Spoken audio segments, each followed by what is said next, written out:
did not prevail against Jacob, he struck him on the hip socket, and Jacob's hip was put out of joint as he wrestled with him. Amen.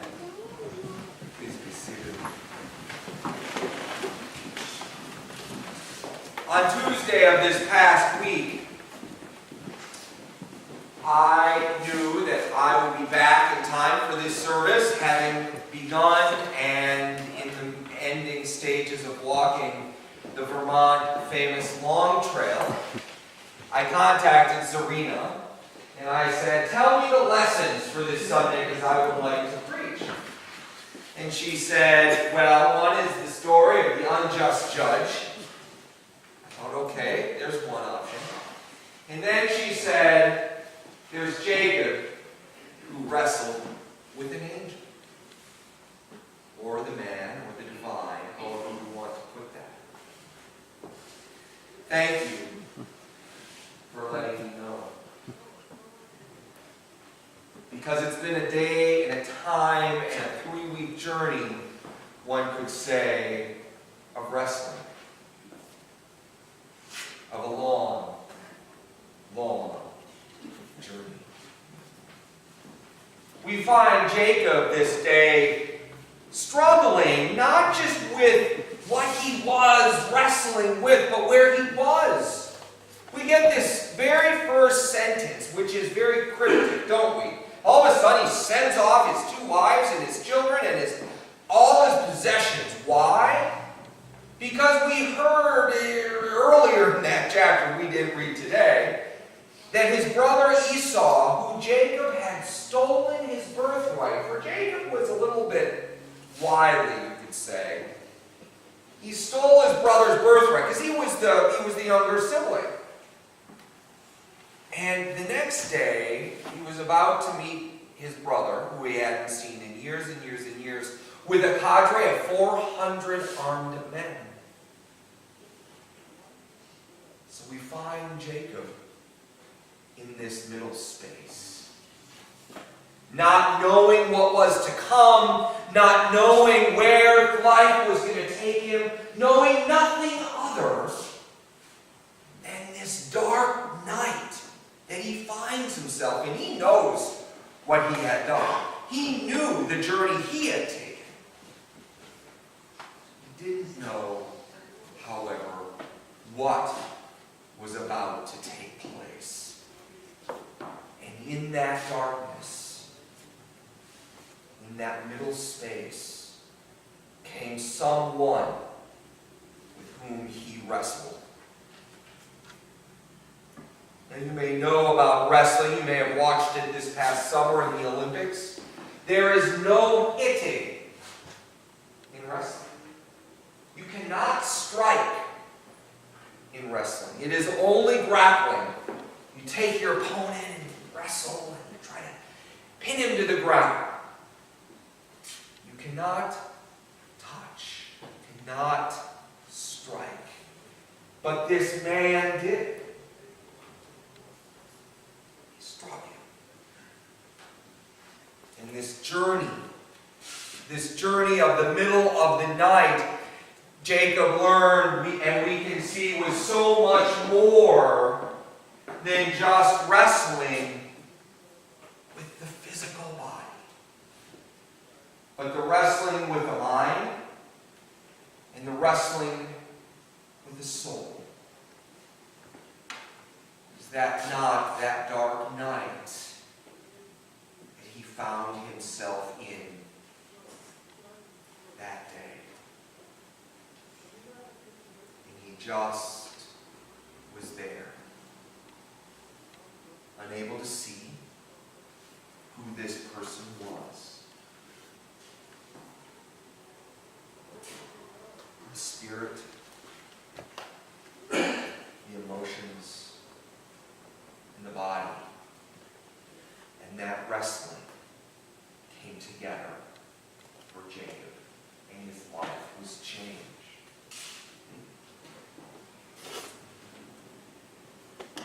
About a week before we took off to walk this long trail, and those of you who may be visiting from out of state. It's a trail that was built about 100 years ago from the Massachusetts state line to the Canadian line that walks along that ridge line that we so love in Vermont. In its beauty and its splendor from the valley floor. And I was talking to a friend at a social gathering about it, and I was saying, I'm ready, I kind of know what I'm getting into, I know about putting on the pack, putting up the tent and food, I know that it kind of gets me. And she stopped me. She said, Rick, stop it. You have no clue.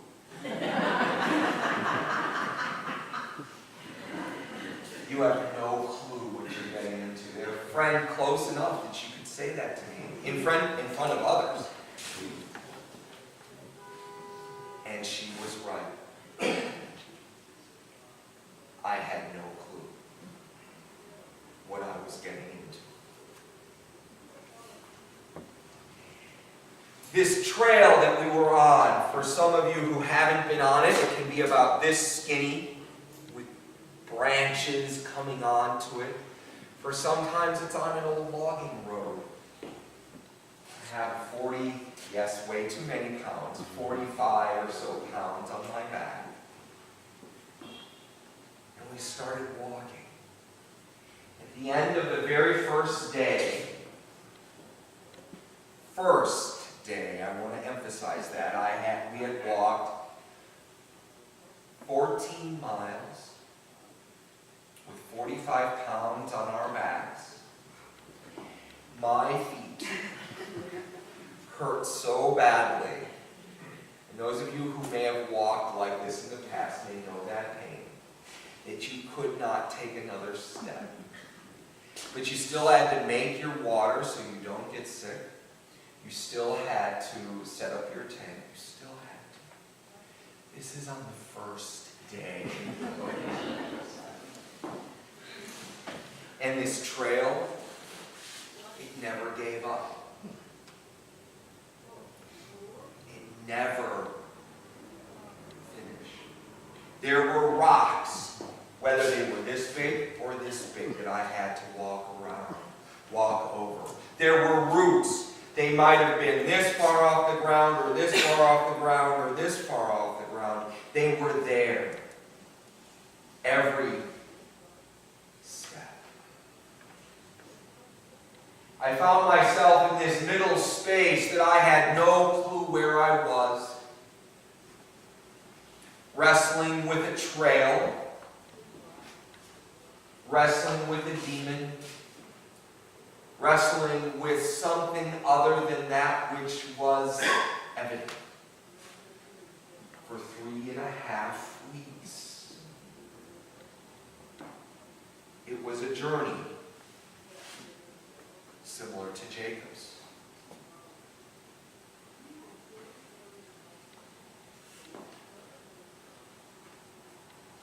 You may have noted that for Jacob, the sun was starting to rise. He knew that the wrestling was coming to an end. And he said to his opponent had already touched him, had already struck him, and they continued to wrestle. And he said, "What is your name?"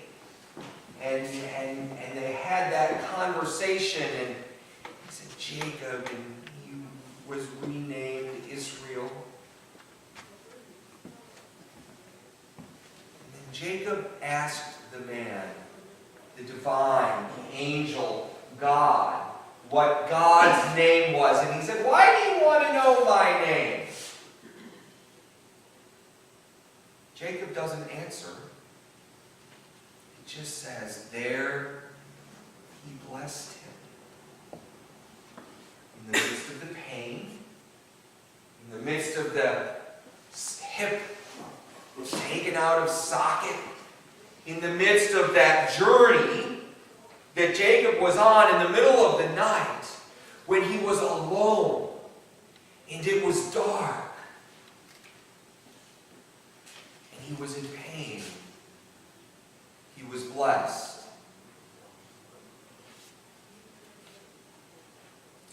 in the midst of the emotional, the spiritual, and the physical.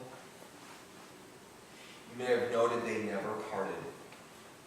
Jacob never gave up, nor did that other partner ever give up.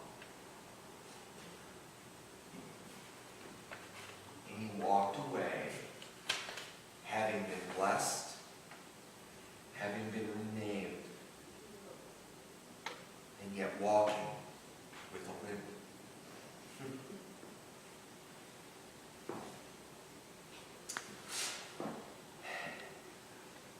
Singing, sometimes you may know songs will come into your mind and they never get out of there, out of your mind, and you just have to work at pulling out music. Every day on the trail, starting on day 2, a hymn popped into my mind. I woke up singing them. Why a hymn? I have no clue. But it was a hymn out of our hymnal. A book that I've sung out of for 35, 40 years and more. And I don't know where they came from. And on the second day, we were, to give you some geography here, we're walking over down what they call the gaps, right? In Vermont, we have gaps. We go from the top of a mountain down to a road, because then you can get from town to town, and then back up. And this was Route 9 that connects Brattleboro to Bennington. And it's steep. It's really steep. We got down. It probably took us an hour to get down, maybe a half a mile. That's a long half mile. Talking stones this high, and poles, and you're going down. And then we cross the road and we got to go up. I wasn't good at going down. I was much better at going up the hills. My heart was pumping, and my legs were screaming, and my feet were in pain. And we just heard us sang a hymn that just popped into my mind. Grant us wisdom, grant us courage for the facing of this hour. I have no clue why God did this to me. I only trust that it was God who did do it.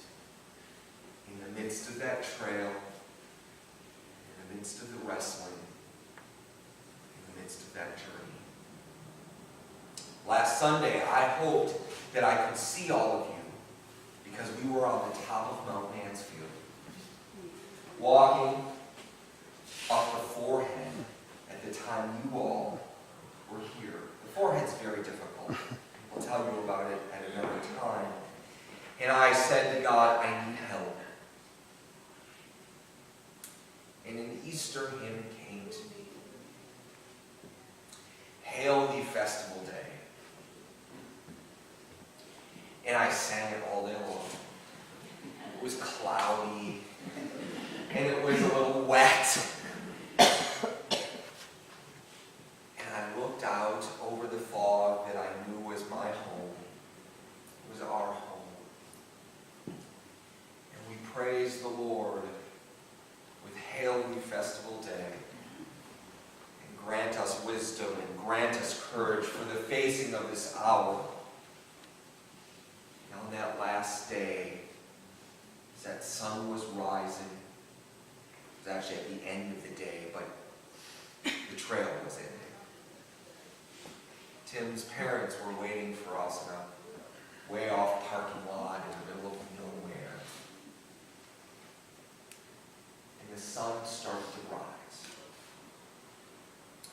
And I was walking, as I still am, with a limp. Because my feet still hurt. And I cried. Because I realized that Jacob taught me something that day. That the journey, that the injury, and the blessing are one.